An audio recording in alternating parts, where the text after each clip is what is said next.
All right, lesson 5.2. We are going to review our order of operations. Order of operations, we hit on it all the time because it is so important to mathematics. Because the order of operations apply always. Any problem, anytime, anywhere, you must follow the order of operations. If you don't, okay, well then we have issues and other problems and so on. So we're going to take chapter 5.2 and we're going to review our order of operations, and then we'll go further through our review of algebra. Many individuals have heard this little saying here, "Please excuse my dear Aunt Sally." This is a remembering aid, a phrase that allows us to sort of remember the order of operations and how they should be applied. A couple things that I want to point out here, and as we go along, this is not perfect. Okay, please excuse my dear Aunt Sally has its problems, and you'll notice here I've done things in colors, and I'll point out why these colors are what they are here in the next slide. But if you don't like the whole "please excuse my dear Aunt Sally," you can come up with your own saying if you want to. Pickles eat mayonnaise daily after 7. Okay, so "please excuse my dear Aunt Sally" is not it's just sort of a common tool that we use to help remember our order of operations. So first of all, to review our order of operations, step 1 is we need to work inside the grouping symbol, and that's why we're using P. P usually represents parentheses because typically that's what is used for grouping symbols, although there are other type of grouping symbols. We have brackets, we have braces, the division bar, the fraction bar, depending on how it's written, or even a square root symbol, depending on how it's written, can act as a grouping symbol. So if we have grouping symbols, we have to do everything inside of those first. Okay. Then E, and I did this in red, is when we then evaluate our powers or our exponents. Okay. So grouping symbols, then exponents. Now step 3, and this is why I did the M and the D in green. Okay. Next comes multiplication and division, and the thing here, we have to do them in order from left to right. And this is where people do get messed up, because our little saying, "Please excuse my dear Aunt Sally," my comes before D in the phrase. But that's not always the case in our order of operations. We do those things, multiplication and division, from left to right as they appear. So if the division happens to be on the left, you have to do it first. And the same thing in step 4 with addition and subtraction. If subtraction happens to be on the left, you have to do the subtraction first, and then do the addition. So work inside your grouping symbols, then deal with your exponents, then do your multiplication and division from left to right, just like you read, and then go to addition and subtraction, also from left to right, just like you read. Okay. So we're going to go ahead and we're going to use our order of operations to simplify some expressions. Again, we have to get away from being so married to the fact that we do things from left to right. So in this particular case, I need to, and you should always in your head, in many cases, especially until you have them down pat, go through the order of operations. In A, 27 minus 18 divided by 6. Do I have parentheses? No. Skip it. Do I have exponents? No. Skip it. Do I have multiplication or division? Well, I have division, and so I am going to go ahead, let me get my writing utensil down here. I'm going to go ahead and I'm going to do that division first. It's the first thing that occurs in the order of operations. 18 divided by 6 is 3. So I now have 27 minus 3. And I want you to get used to showing your steps as you go through. If you want to use these little caret things, I use carets, I use arrows, you'll see as I go along to help with my organization. So, and then I just bring the 27 minus down because I haven't done anything with it.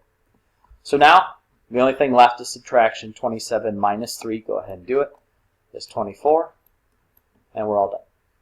Okay. So, all right, go 36 minus 18 divided by 2 times, using this little dot for multiplication, times 3 plus 8. Okay, so now, do I have parentheses or grouping symbols? No. Okay, Do I have exponents? E. No. Do I have multiplication or division? Well, yes, I do. I do it from left to right as it appears. So in this particular case, you'll notice I will have to do the division first. It shows up first between the division and the multiplication. So 18 divided by 2 is 9. Now I'm going to bring down the other things that I haven't done yet. Okay, 36 minus. Now I can go ahead and do that multiplication because it's first on my list of things to do. 9 times 3 is 27. And I still have this plus 8 at the end, and I have the 36 minus at the front. So if I go back through my order of operations, I didn't have parentheses, didn't have exponents.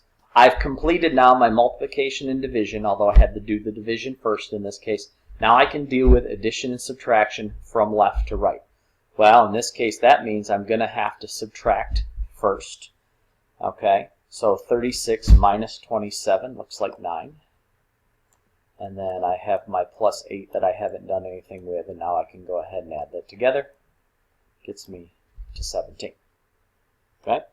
So again, order of operations, multiplication and division, we've seen we have to do it from left to right. Addition and subtraction, we also have to do from left to right. So, okay. C. 5 plus 6 to the second power times 10. All right, I'm running through my order of operations. Do I have grouping symbols? No. Skip them. Do I have an exponent? Yes, I do. So I am going to have to do 6 squared first. 6 squared is 6 times 6, which is 36. Okay? And bring down the other things that I have not done yet. Okay.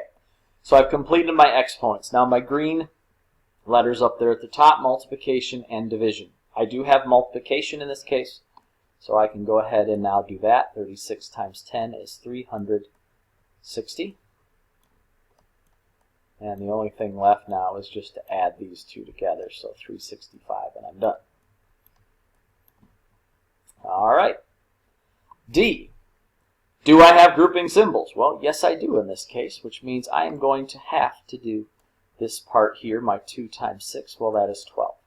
Now, because I've completed that, there's nothing else going on in those grouping symbols. I can go ahead and get rid of them. But I am going to bring down the other parts of the problem, 36 minus and the divide by 3. All right, so we did the grouping symbols. Do I have exponents? Nope, skip it. Multiplication or division? I do have division in this case. So I'm going to go ahead and do my 12 divided by 3. Well, that's 4. So 36 minus 4 is left. Go ahead and do that then. 36 minus 4 is 32. Yeah, so 32 is my solution following the order of operations. And E, you'll notice here I have grouping symbols inside of grouping symbols and so on. When you have grouping symbols inside of grouping symbols, you are going to start on the inside, the innermost set, and you're going to work your way up. Okay. So knowing I have grouping symbols inside of, I've got to start in this section here, inside the parentheses. Now in here, you'll notice I'm going to have to take care of the order of operations. I have addition and I have division. Well, in my order of operations, division comes before addition, so I will have to go ahead and take care of that first. 12 divided by 4 is 3. Now let me go ahead and bring down the other parts of the problem that I haven't worked with. Need my braces, or my brackets, sorry.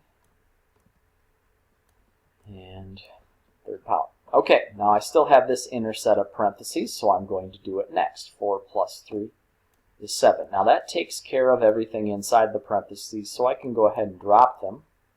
But I have not completed the brackets, so I better keep those. So once I've completed everything inside of the brackets and they don't do anything for me anymore, I can go ahead and drop them, or parentheses, whatever it happens to be. All right, so 7 minus 2 is 5. That completes my work with brackets. I don't need those anymore, so I can drop them out. And then 5 to the third power, remember, it's 5 times 5 times 5. 5 times 5 is 25, times another 5 is 125. One of the things that we do have to be proficient in is the use of the order of operations. As I said at the beginning of the presentation, they apply Always. You will never have a mathematical problem situation now or ever where the order of operations do not apply. So that's why they're so important, and we have to practice them. So, all right, time for you to keep calm and do your homework. Good luck.